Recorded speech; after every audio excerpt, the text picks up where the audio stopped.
Okay, so have you ever, like, found yourself just grasping for words? Or maybe you get that uh, familiar brain freeze when someone just starts a casual chat in English? Yeah, that moment. You're definitely not alone there. Wow. A little bit of awkward silence. I think, well, we've all been there. Hmm. And from the articles, the notes you shared with us, it seems really clear that one of the biggest hurdles people face is exactly this, that initial, simple small talk in English. It's fascinating, isn't it? And what our sources really highlight is that small talk, it isn't just about being nice. It's actually quite a sophisticated social calibration tool. Calibration tool. How so? Well, think of it as a kind of low-stakes risk assessment. We're subtly trying to figure out another person's mood, their availability, maybe how open they are to talking. Ah, okay. Before we decide, whether to invest in a deeper conversation, this helps explain why those common phrases like, how's your day going? Yeah. Feel so universally safe. Mm. They invite a pretty minimal response, don't they? There's no big commitment needed. It's really a foundational piece of social interaction. Often serves as a kind of warm-up before more significant connections. It's like a cultural key in English-speaking places. That's a really powerful way to put it, a social calibration tool. Yeah, It definitely lifts small talk from just, polite noise to more of a strategic skill. exactly. So, okay, our mission for this deep dive is pretty clear then. We're going to boil down the practical, real-life examples and the cultural cues from all your materials. And by the end, you'll have, hopefully, a clear toolkit to confidently handle those short, friendly chats in English, sounding natural, feeling more comfortable. Let's do it. Right, let's unpack this and get you ready to use small talk, well, pretty much anywhere. So first things first, let's really define what small talk is. And maybe just as importantly, what it isn't. Good point. It's not about, launching into your whole life story 5 seconds in or debating the news headlines right off the bat. Definitely not. Instead, it's more about gently opening doors, right? Creating a short, friendly connection. There's no pressure to explore every single room immediately. It's that first little ripple on the surface, maybe, a way to just test the waters before deciding if you want to dive deeper. And connecting that to the bigger picture in your sources, small talk is just, well, it's everywhere. It's an essential part of daily life in English-speaking cultures. This is where it acts as a kind of social lubricant. That term came up quite a bit in the behavioral psychology stuff you shared. Social lubricant. I like it. Yeah, like oil in an engine, right. These brief exchanges, they often seem trivial, but they stop social friction. You find yourself doing it with a colleague, maybe by the coffee machine, Yeah. or at the checkout in an elevator, meeting someone new at some event. It's how we acknowledge each other, show a bit of respect, open the door for maybe more interaction, but without any obligation. It just makes the whole social machine run a bit more pleasantly. So understanding where it fits in makes it way less intimidating. It really is an everyday tool for politeness and friendliness. That social lubricant idea is brilliant. Yeah, it really helps see the function beyond just the words themselves. Okay, so let's make this practical. We've pulled out a really common exchange from the materials you sent. Imagine you're, say, at the office coffee machine, or maybe just bumping into someone casually. Let's listen in on, let's call them Alex and Ben. Notice how easily they connect. So Alex says, "Hi, how's your day going?" Ben replies, "Pretty good, thanks. I just grabbed a coffee. What about you?" Alex then, "Same here. I'm just taking a short break before my next meeting." And Ben asks, "Oh, nice. What do you do for work?" Alex, "I work in marketing. What about you?"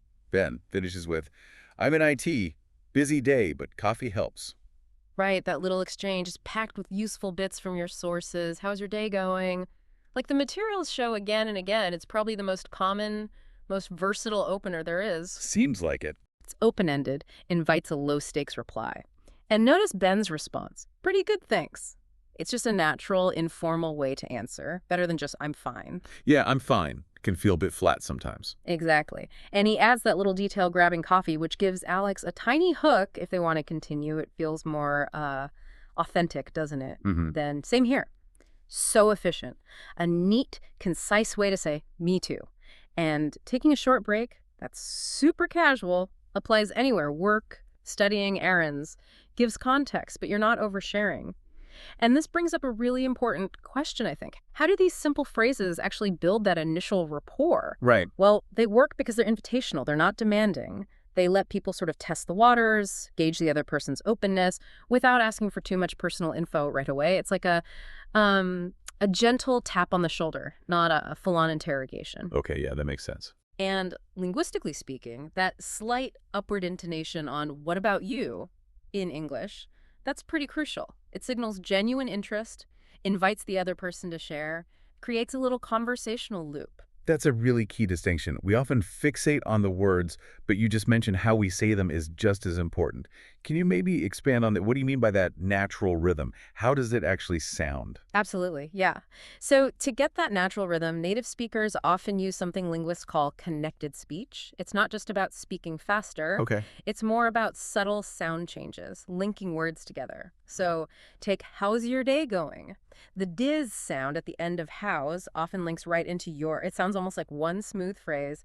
"How is your day going?" Oh, I hear that now. Or maybe "I'm just taking a short break." The T sound at the end of "short" might blend into the B of "break," so it flows "short break," not like two separate choppy words. It's almost like the language has its own music, doesn't it? It really does. And the aim isn't that perfect, slow, careful pronunciation like you're reading from a textbook. No, not at all. It's about achieving a more natural sort of fluid delivery that signals comfort, confidence. Yeah. When you hear that, "how's your day going?" Mm. delivered smoothly, it has that rhythm, that musicality that tells you, okay, this person's at ease. Exactly, that ease, that flow. That's what you're aiming for. Yeah. And yeah, it takes practice for sure, but just understanding the concept is a big first step. Mm-hmm. Okay, so building on those everyday check-ins, what about those times you want to start a conversation with someone totally new? Maybe in a busy cafe or at some public event. That first step can feel a bit daunting, like walking onto a stage. Can? But our sources give some pretty clear pointers to make it feel smoother, more natural. Let's look at another scenario. Let's say Raj wants to talk to Sarah in a packed coffee shop. So Raj starts with, "Hi, is this seat taken?" Sarah says, "No, go ahead." Raj, "Thanks, I love this place. Do you come here often?" Sarah, "Yeah, almost every morning. Their coffee is the best." Raj replies, "Totally agree. I'm Raj. Nice to meet you." Yeah. And Sarah, "I'm Sarah. Nice to meet you too." See, that interaction, it's a textbook example of a smooth progression. It's like laddering up the engagement. A laddering up. Yeah. Is the seat taken? It's direct, polite, but it serves two purposes. It's functional, you need the seat, and it starts contact without being weird or intrusive. Okay. And no, go ahead. Friendly, concise permission. Crucially, it leaves the door open for maybe more chat. Right, doesn't shut it down. Yeah. Exactly. And do you come here often? That's a classic way to find some shared experience, some common ground. It's sometimes called proximity talk because you're using the shared space. The materials you sent really emphasize finding common ground, even tiny things, is a powerful way to bond. When Raj says "totally agree," that strong, natural agreement shows he's actually listening, engaged. It feels much more personal than just say yes. Yeah, it does. And then, of course, "nice to meet you." Standard, polite introduction marks that shift to a slightly more personal connection. So if we connect this back to the bigger picture, these phrases let you move really smoothly from a very functional, low-risk question just about a seat to sharing names, making a formal introduction. It builds a quick but, meaningful connection. Shows how small talk can bridge that gap from stranger to acquaintance, even just for a moment. And it all happens within those expected cultural norms. Those scenarios are great, like little blueprints. But what about times when you need a bit more? Like maybe asking for help or some information. Can small talk still pave the way? Oh, absolutely. It can be your best friend there, too. Setting the stage. Okay, so let's picture it. You're maybe at a conference, new office, need to find something or someone. You could approach someone and say, "Excuse me, I hope I'm not bothering you, but I was wondering if you could help me." And the other person might reply, "No problem at all. What could I do for you?" You, "Great, thanks. I'm looking for the main presentation hall. Do you know which way it is from here?" Yeah. "Oh, yes, it's just down this hallway, past the reception desk, on your left." You, "Perfect. Thank you so much. Have a great day." So here, the small talk bit, it acts as a polite introduction to your actual request. And the sources confirm this is really important in English-speaking contexts. Right, the preamble. Exactly. Starting with, "Excuse me, I hope I'm not bothering you," immediately shows respect for their time, their space. That's a key politeness marker. It softens the request, makes it much more likely they'll be happy to help. "I was wondering if you could help me." Again, indirect, polite way to ask. You're not just demanding help abruptly. Got it. And then Once you have the info, perfect, thank you so much, shows real gratitude, reinforces the positive vibe. You didn't just get directions, you had a mini positive social exchange. That's a great example of how these short, maybe seemingly simple phrases don't just get you what you need, but they also build a little positive moment. So, thinking about all this, what does it mean for you, the listener, beyond just remembering the words and phrases? It's not just about memorizing lines, is it? It feels like the whole package matters. It's really crucial to remember, I think, that in many English-speaking cultures, small talk isn't just a nice little extra. It's more like a fundamental social contract. The contrast. Yeah, kind of an unspoken agreement that will acknowledge each other, establish a baseline of friendliness before we jump into tasks or, deeper stuff. Not engaging, even briefly, can sometimes come across as disinterested or even a bit rude. It's often a key cultural expectation, not just an optional add-on.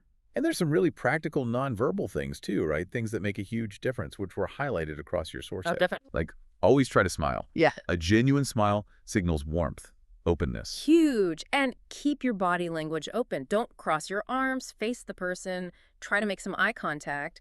These little cues just signal, hey, I'm approachable, I'm interested in connecting, creates a much more inviting feel.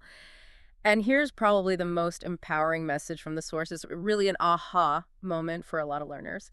Don't worry about perfect grammar. Ah, yes. That's huge. It's so important. People will appreciate the effort you make to connect, just to communicate. Small talk is really about connection. It's not about grammatical perfection. That must be a relief to hear for many people. Think about it. Someone who tries to chat, even with a few grammar mistakes, is way more approachable than someone who stays silent because they're scared of messing up. That pressure for flawless grammar can really hold people back. But it's the willingness to engage that truly counts. That really is a huge relief, I bet. A good reminder that just being genuine shines through. Now, okay, just a quick word of caution. Because this is a deep dive, we should probably touch on what not to do as well. The sources seem pretty clear on some common pitfalls. Good idea. Yeah. Like, avoid overly personal questions, right? Stick to general stuff, weather, work maybe, the immediate surroundings. Definitely. Keep it light initially. And steer clear of controversial topics. Things like politics, religion, sensitive personal stuff. Probably not great for a first chat with someone new. Absolutely not. Small talk thrives on light, agreeable topics. It's not the time for deep debates. You're trying to build a bridge, not dig a trench. Right. Build a bridge, not dig a trench. I like that. Okay, so you've just taken this deep dive with us into unlocking English small talk. Hopefully moving from that initial, maybe awkward feeling to a place of more confident connection. You really should now have the phrases and the understanding to tackle those everyday interactions with a lot more ease. Just to recap, maybe think of these as your essential small talk toolkit. Yeah, you've got those opening remarks like, how's your day going? Polite replies like, pretty good, thanks, or that efficient. Same here. Giving context with, I'm just taking a short block. Initiating with purpose, using, is this seat taken? Or, excuse me, I hope I'm not bothering you. Sure. Finding common ground with, do you come here often? And of course, the crucial, nice to meet you for introductions. Offering permission with, go ahead, showing that enthusiastic agreement with, totally agree. These simple phrases, they're incredibly versatile, really powerful. They're like the basic building blocks for creating rapport, building confidence in countless social spots. Knowing them and actually using them, it'll genuinely change how you interact in English. And there you have it. From those maybe hesitant beginnings to hopefully more confident connections, you've now got the essential tools for English small talk unlocked. But, learning is just step one, putting it into practice. That's where the real magic happens. So today, I want to give you a really concrete challenge. Just try saying, how's your day going? To at least one person you meet. Just want to start. Could be a colleague, the barista at the coffee shop, a friend. You could even just practice it out loud in the mirror to get the rhythm feeling right. Practice really is the key here. It's what makes these phrases feel natural, automatic, so they just become a smooth part of your everyday conversation. That's a fantastic, really actionable challenge. Just take that one small step. You've got the tools now, you understand the cultural bits, and you know that connection is way more important than perfection. So, go embrace the joy of connecting. That's how true confidence is built. You're ready now to make those everyday conversations not just, possible, but actually enjoyable.